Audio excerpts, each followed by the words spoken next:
her husband. So she applies for bond. But the judge in this case denies her application, and this is what happens next.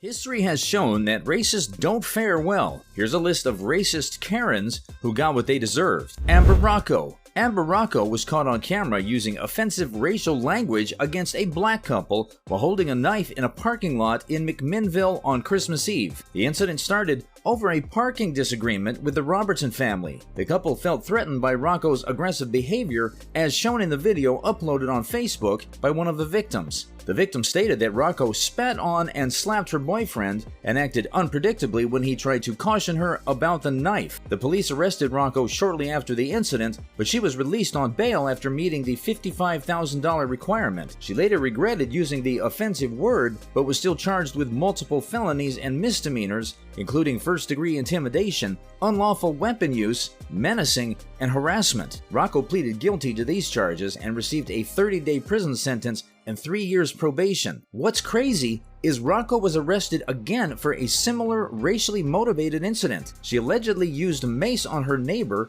Barbara Helderman Kinney, while using racial slurs against her. According to Helderman Kinney, Rocco sprayed her with mace while shoveling snow outside her home and continued insulting her with racial slurs, telling her to go back to Mexico. The situation escalated and Rocco held the pepper spray like a weapon. Helderman Kinney remembered that Rocco held the mace ready in her hand when she got out of her truck, indicating that the act was planned. The incident was captured on surveillance cameras at Helderman Kinney's home. Lena Hernandez. In the video, a person accuses the other person of making a racist comment and asking them to leave. The confrontation seems tense between the two. Lena Hernandez was sentenced to 47 days in county jail and 3 years of probation for attacking a woman named Casey Lynn Salmonell at a mall in 2019. Hernandez pleaded no contest to misdemeanor battery and was ordered to attend anger management classes. She has been instructed to stay at least 100 yards away from the victim and the mall where the attack happened. Casey Lynn Salmonell expressed her disappointment with the sentence, feeling that the justice system undervalued the safety of Asian Americans. She had reported the assault to the police earlier, but they didn't take immediate action. Salmonell explained that Hernandez verbally assaulted a mall custodian,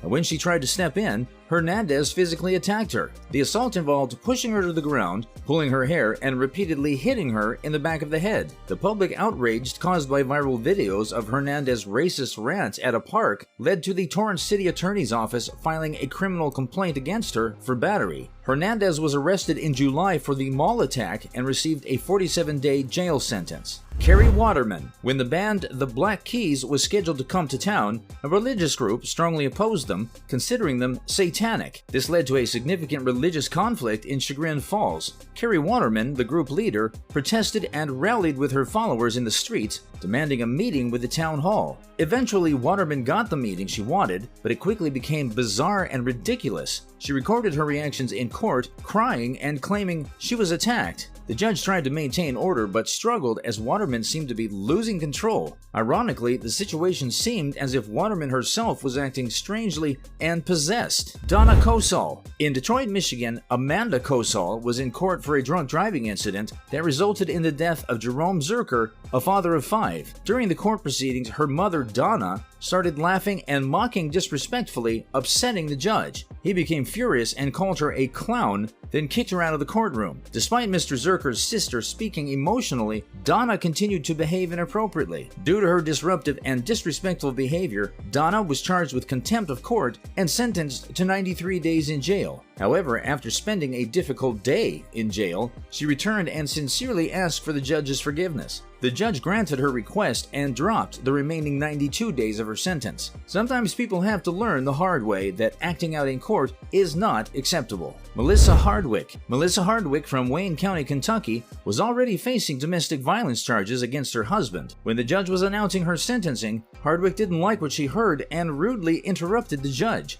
As a result, the judge held her in contempt of court for 10 days. However, this seemed to trigger a violent reaction from Hardwick. She jumped over the judge's bench in an attempt to attack her, but the officers present quickly tackled her to the ground. This surprising incident left the judge taken aback, as she hadn't experienced anything like this before. Due to her violent behavior, Hardwick received a jail sentence of 120 days for the assault even though it could have been just 10 days or none if she had exercised self-control. Melissa definitely learned the importance of self-control that day. That's it for this video. Thanks for watching.